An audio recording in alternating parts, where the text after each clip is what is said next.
योऽन्तः प्रविश्य मम वाचमिमां प्रसुप्तां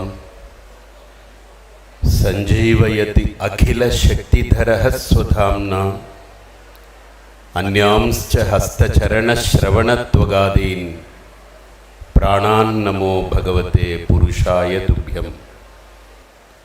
गुरुर्ब्रह्मा गुरुर्विष्णुः गुरुर्देवो महेश्वरः गुरुसाक्षात् परं ब्रह्म तस्मै श्री गुरवे नमः।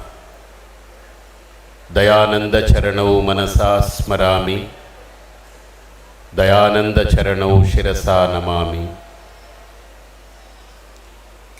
नमः सभाभ्यः सभापतिभ्यश्च वो नमः। अत्र उपस्थिताः आगताः सर्वे विद्वज्जनाः तथा च श्रोतारः एतत् रामायण समीक्षा महत्कार्यम् अत्र आयोजितवन्तः। महान् सन्तोषः मुदावहः। अत्र कुलपति महोदयः संस्कृत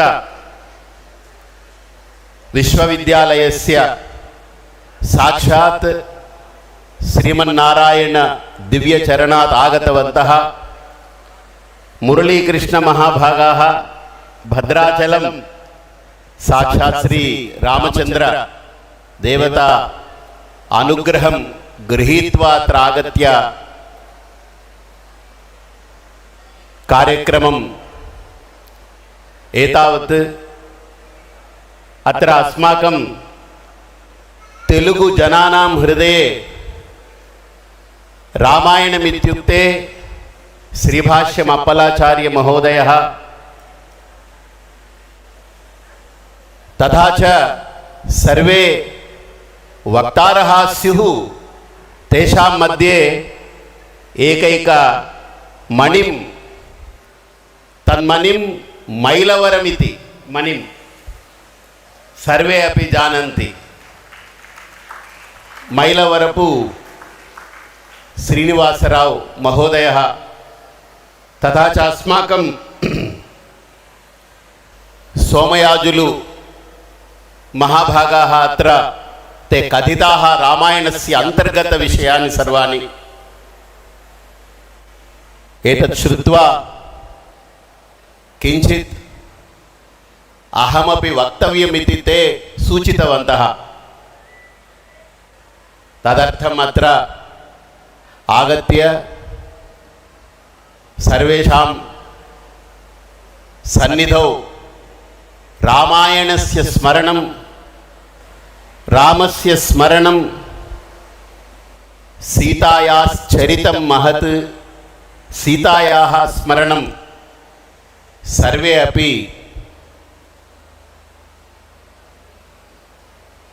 दिनत्रये समीचीनं जानीमः इति चिन्तयित्वा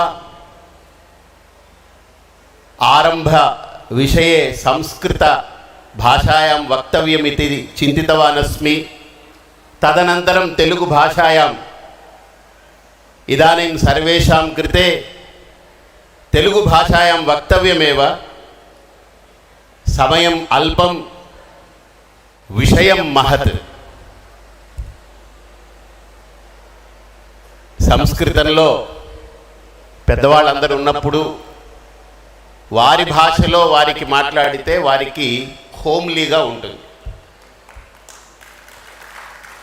ఈ సభలో నిలబడ్డప్పుడు హోమ్లీగా మాట్లాడాలి కానీ మ్యాన్లీగా మాట్లాడకూడదు కదా. అంటే మన అహంకారాన్ని చూపించుకోవడము, మన బల ప్రదర్శన కాకుండా వారి దగ్గర వినయంగా వారి భాషలో వారికి గౌరవం ఇచ్చేటట్లుగా నాలుగు మాటలు మాట్లాడితే, నేనేం సంస్కృత పండితుణ్ణి కాను, నాకు పాణినీయ వ్యాకరణ సూత్రాలు కానీ పతంజలి మహాభాష్యం కానీ అవన్నీ ఏదో మా గురువుగారి దగ్గర ఆడుతూ పాడుతూ ఏదో పొందినవే కానీ నేర్చుకున్నవి ఒక శిక్షణా విధంగా నేర్చుకున్నవి కావు. చిన్న వయస్సు ఆడుతూ పాడుతూ అది వచ్చేసాయి అంతే, నేను నేర్చుకున్నవి కావు. అలాగా గుర్తు తెచ్చుకుని వారి సమక్షంలో ఒక 4 మాటలు సంస్కృతంలో చెప్పి మీ అందరికీ తెలుగులో నాకు మీకు హాయిగా ఉండేలాంటి ఆ భాషలో రాముడి గురించి సుఖంగా 4 మాటలు చెప్పుకుందాం. సారీ, నేను రాముడి గురించి చెప్పడానికి రాలేదు, మా అమ్మ గురించి చెప్పడానికి వచ్చాను. రామాయణం అంటే రామస్య అయనం అంటారు, కానీ వాల్మీకి మరో మాట అన్నారు, సీతాయాశ్చరితం మహత్ అని. అసలు సీత అమ్మవారు లేకపోతే రామాయణం అనేది లేదు అనేది మనందరికీ తెలుసు.